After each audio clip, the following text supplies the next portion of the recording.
కయ్యేను దేవునికి ఎందుకు నచ్చలేదు చెప్పనా? కేవలం జలసి. గుర్తుపెట్టుకోండి, జలసి వచ్చినోడికి ఏమొస్తుంది చెప్పనా? ఉక్రోషం వస్తుంది. ఉక్రోషానికి మరో మాట ఏంటో చెప్పనా? కోపం వచ్చేస్తుంటుంది. కోపంలో ఏం జరుగుతుందో తెలుసా? స్వభావాన్ని మర్చిపోయి మృగంలాగా బిహేవ్ చేస్తాం. ఎప్పుడైనా చూసారా? కోపం వచ్చినోడు చూసి జంతువులాగా అయిపోయాడరా అనిపిస్తుంది, చూసారా? ఆ లక్షణం వస్తుంది. కయ్యేనికి అదే వచ్చేసింది అంటున్నాడు యోధా. మృగం కోపంలోనే నరుకుతారు, చూసారా? మా ఊళ్ళో నరికేశారు.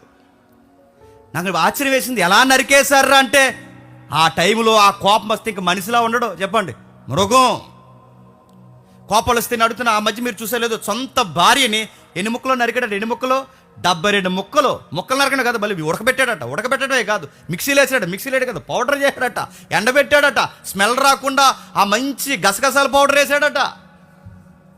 ఎముకలన్నీ చక్కగా నుజ్జు చేశాడు. ఒరే తెలా మీరు ఎలా చేయగలరంటే గుర్తుపెట్టుకోండి, కోపం వచ్చిందో మృగాలు అయిపోతామని చెప్తున్నాను. మృగమే. కోపం ఎందుకు వస్తుందంటే అసూయ స్టార్ట్ అవుతుంది. అందుకే చూసుకోండి, మీరు చెక్ చేసుకోండి. చర్చికి సోమవారం నుంచి శనివారం వరకు వచ్చినప్పుడు నీకు ఎవరినైనా చూసినప్పుడు నీకు జలసీ వస్తే గనక త్వరలోనే నువ్వు యానిమల్ అవ్వబోతున్నావు. గుర్తుపెట్టుకో. యానిమల్ అంటే మీకు ఏదో గుర్తురాకూడదు, మళ్ళీ తెలుగులో చెప్తున్నాను, మృగం అయిపోతావు. మృగం అవుతా. అందుకే చూడండి, కయ్యేను మృగం అయిపోయాడు. యోధా చెప్పినట్టే వివేకం లేని మృగం అయిపోయాడు. కోపంతో రగిలిపోయాడు. అసూయ వచ్చిన వాడు ఏమైపోతాడు తెలుసా? కోపం వస్తుంది, ముఖం చిన్నబుచ్చుకుంటుంది. నేను అడుగుతున్నాను, నీ ముఖం ఎప్పుడైనా చిన్నబోతుందా? చెక్ చేసుకో. నీ ముఖం ఎప్పుడైనా కోపంతో రగిలిపోతుందా? చెక్ చేసుకో. కోపం వస్తే ఎలా ఉంటుందో ఒక మాట చెప్తాను వినండి. ఈ లైన్స్ మర్చిపోకూడదని నేను మరీ రాసుకున్నాను. కోపం వస్తే ఎలా ఉంటుందో తెలుసా? ఎదుటోడు చెప్పేది మన బుర్రకు ఎక్కదండి. కోపం ఉన్నప్పుడు గుర్తుపెట్టుకోండి. కోపం ఉన్నప్పుడు ఇంకేం జరుగుతుందో తెలుసా? కోపం మనకి ఎక్కువైపోయింది అనుకోండి, కళ్ళ ముందు మంచున్నది మనకు మంచిగా కనబడదు. కోపం ఎక్కువైపోయింది అనుకోండి, ఎదుటోడు చెబుతున్నది మన చెవిలికి ఎక్కదు. కోపం ఎక్కువైపోయినప్పుడు మంచి చెబుతున్న ఎక్కదు. ఒక్క మాటలో చెప్పాలంటే అదో రకమైన గ్రుడ్డితనం వస్తుంది. ఒక్క మాటలో చెప్పాలంటే క్లియరెన్స్ పోతుంది. మరో మాట చెప్పాలంటే పిచ్చోలా బిహేవ్ చేస్తాం.